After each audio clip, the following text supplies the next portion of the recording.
tuxedo. It's like Earth took off a white shirt and put on a very, very dark colored one. That means we're absorbing more solar radiation. And that is started from human contribution to climate change, and then natural effects amplify it. Right? That is our working reality. That is the best understanding of climate science today. 3 minutes.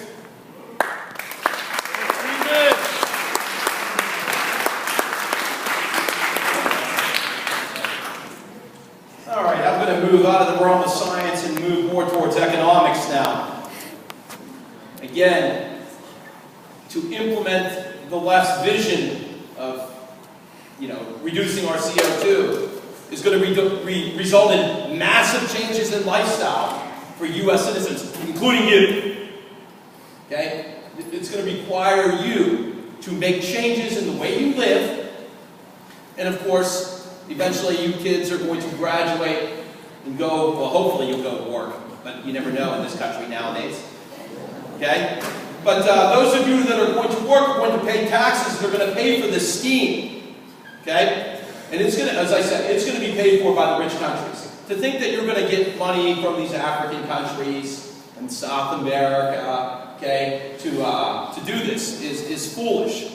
Really, people, this is a massive redistribution scheme. Surprise, surprise. Okay, it's the Christmas season, and government's going to do what government does, and they're going to take, it's Robin Hood. They're going to take from the rich, and they're going to give to the poor, and of course, the argument for economic fairness ain't going to carry any water, so now we're moving into climate. Okay, we're going to have to, since we have such a high standard of living, we're going to be required to pay for that in the form of taxes. Now again, they're clever. They're clever, ladies and gentlemen. They're not going to tax you directly.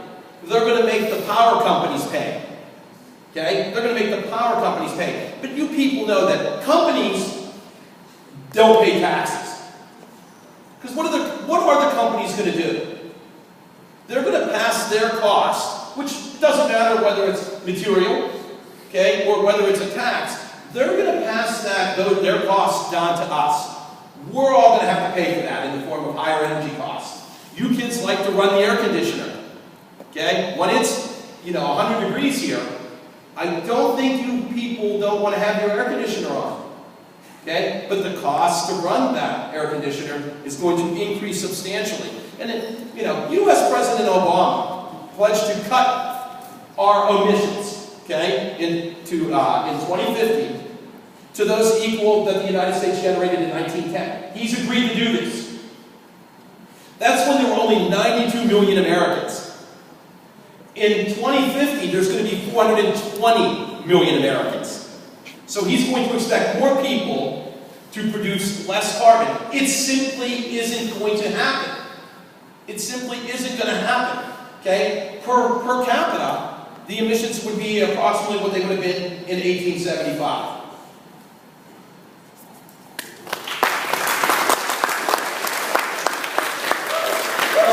Again, a passionate claim with no evidence to back it up. Let's talk specifically about what our government has done since the 1970s to regulate our environmental air quality and what that has done for our economy. I imagine that everyone in here has a family that has a car.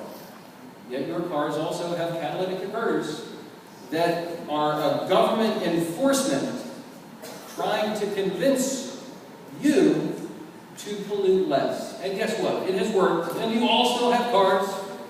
Okay? You are currently right now probably using air conditioning or heating your house, and you get that energy, 37% of it in the United States coming from coal-fired power plants, and they have already been regulated. Yet we have, and when they were regulated in the 1970s, they were still thriving. We put wet scrubbers into the smokestacks to reduce some of the sulfur dioxide that comes out of them. That is innovative energy policy, which guess what, is not taking place in China, which is not taking place in India. And Mr. Gutt, the difference of our opinions is astonishing, but mine hold scientific evidence. And you can look at these unregulated countries right now and see what's taking place.